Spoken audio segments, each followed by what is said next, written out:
Il faut que tu prophétises encore sur un grand nombre de peuples et de nations et de langues et de rois. Apocalypse 10, verset 11. ASJH 1889 du Cap Haïtien.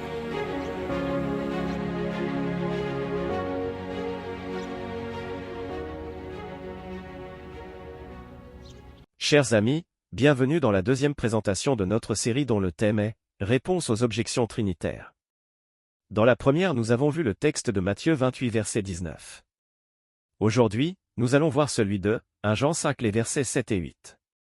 Texte que nous pouvons titrer « Il y a trois qui rendent témoignage ». Lisons-le. 1 Jean 5 versets 7 et 8.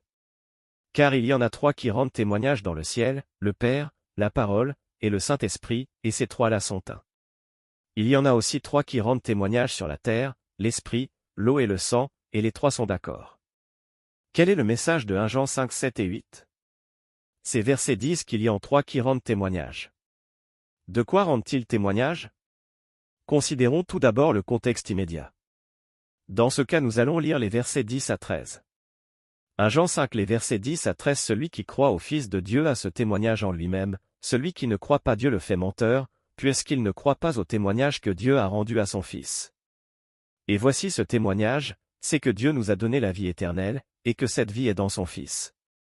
Celui qui a le Fils a la vie, celui qui n'a pas le Fils de Dieu n'a pas la vie. Je vous ai écrit ces choses, à vous qui croyez au nom du Fils de Dieu, afin que vous sachiez que vous avez la vie éternelle, et que vous croyez au nom du Fils de Dieu. Le contexte immédiat parle clairement du témoignage selon lequel Jésus est le Fils de Dieu. Ce témoignage est diamétralement opposé à la théorie de la Trinité.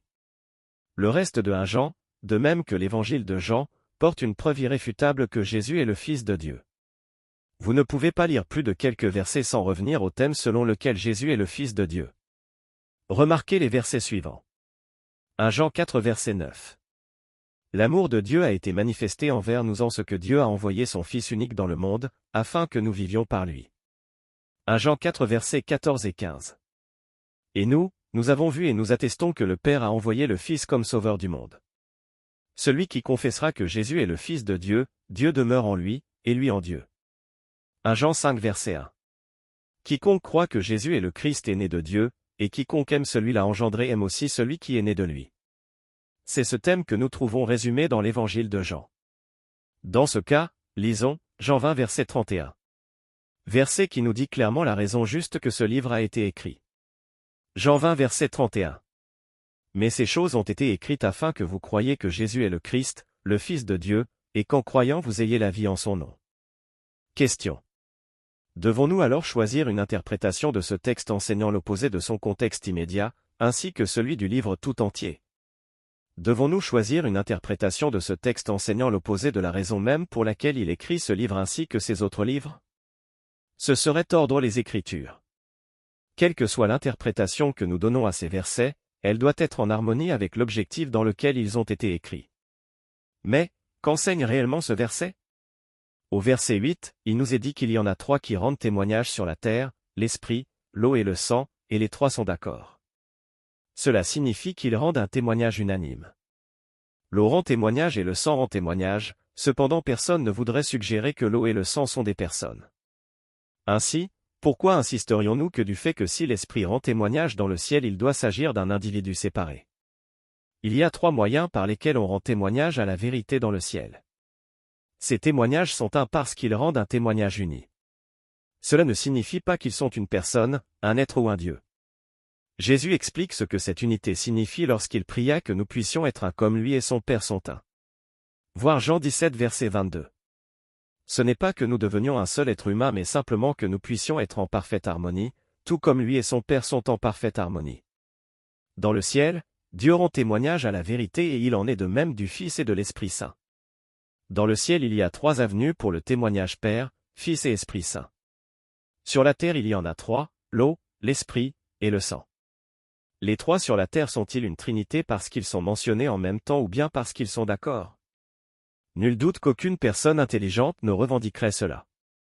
En raisonnant de la même manière nous devrions en conclure que le Père, la parole et l'esprit ne sont pas nécessairement une trinité uniquement parce qu'ils rendent un même témoignage dans le ciel, ou qu'ils sont mentionnés ensemble. Mais comment ont-ils rendu témoignage que Jésus est le Fils de Dieu? Le Père a témoigné que Jésus est le Fils de Dieu lors de son baptême lorsqu'il dit des cieux, « Celui-ci est mon Fils bien-aimé ». Matthieu 3, 17. Christ rendit témoignage lorsqu'il dit, « Celui que le Père a sanctifié et envoyé dans le monde, vous lui dites, tu blasphèmes. Et cela parce que j'ai dit, je suis le Fils de Dieu. » Jean 10, verset 36. Dans Jean 10, verset 25, Jésus nous dit de quelle manière l'Esprit rend témoignage, « Je vous l'ai dit, et vous ne croyez pas. Les œuvres que je fais au nom de mon Père rendent témoignage de moi. » Christ dit que les œuvres qui rendirent témoignage de lui furent accomplies par l'Esprit de Dieu en lui. Mais, si c'est par l'Esprit de Dieu que je chasse les démons, le royaume de Dieu est donc venu vers vous. Matthieu 12, verset 28. Il est intéressant de constater que les autorités les plus estimées s'accordent à dire qu'une partie de 1 Jean 5 versets 7 et 8 fut très certainement ajoutée à la Bible durant la période connue comme étant la période sombre du Moyen Âge. D'une manière spécifique, la partie ayant été ajoutée dit ceci, « Dans le ciel, le Père, la Parole, et le Saint-Esprit, et ces trois-là sont un. » Il y en a aussi trois qui rendent témoignage sur la terre. Si cette portion contestable était enlevée, le verset dirait ceci. Car il y en a trois qui rendent témoignage, l'Esprit, l'eau et le sang, et les trois sont d'accord. Le Seventh-day Adventist Bible Commentary affirme ceci concernant ces versets. Rendons-nous au volume 7 et à la page 675. Les paroles contestées trouvèrent leur place dans la version King James par le texte grec d'Érasme. Il est dit qu'Érasme offrit d'inclure les écrits contestés dans son testament grec si on pouvait lui montrer ne serait-ce qu'un manuscrit grec les contenant. Une bibliothèque de Dublin donna un tel manuscrit connu comme 34, et Érasme inclut le passage dans son texte. On croit maintenant que les éditions ultérieures de la Vulgate acquirent le passage à cause d'une erreur d'un scribe qui inclut un commentaire marginal exégétique dans le texte biblique alors qu'il copiait. Ces écrits contestés ont été largement utilisés pour soutenir la doctrine de la Trinité, mais, au regard d'une telle évidence concernant leur authenticité, son soutien est sans valeur et ne devrait pas être utilisé. Certaines personnes contesteront fortement la seule suggestion que des erreurs se soient introduites dans le texte biblique de quelque manière que ce soit. Cependant, il est intéressant de noter ce qu'Ellen White avait à dire à ce sujet. Premiers écrits pages 220 et 221. J'ai vu que Dieu avait pris un soin tout particulier de la Bible. Cependant, alors qu'elle était peu répandue, certains savants ont modifié ça et là quelques mots, pensant rendre leur sens plus clair, alors qu'en réalité ils troublaient ce qui était clair pour l'incliner vers leur propre vue, inspirée par la tradition. Mais, j'ai vu que la parole de Dieu, comme un tout, constitue une chaîne parfaite, un passage en expliquant un autre. Ceux qui recherchent vraiment la vérité ne sauraient errer en la lisant, car non seulement c'est la parole de Dieu qui, dans toute sa simplicité, nous indique le chemin de la vie, mais l'Esprit Saint est aussi donné comme guide pour nous le faire comprendre tel qu'il y est révélé. Fin de citation. Il est encore plus intéressant de voir qu'Ellen White n'a jamais cité le texte que nous étudions à Jean 5 verset 7 dans ses milliers de pages manuscrites, et ses milliers de citations bibliques. Cependant, même si nous devions accepter ce verset comme ayant une part légitime dans les Écritures, nous avons vu qu'il ne soutient pas la doctrine de la Trinité. C'est la fin de cette courte présentation. Restez en contact avec nous en vous abonnant et en activant la cloche de notification, afin de recevoir directement nos prochaines publications. Au nom de notre Sauveur et Seigneur Jésus-Christ, soyez en paix.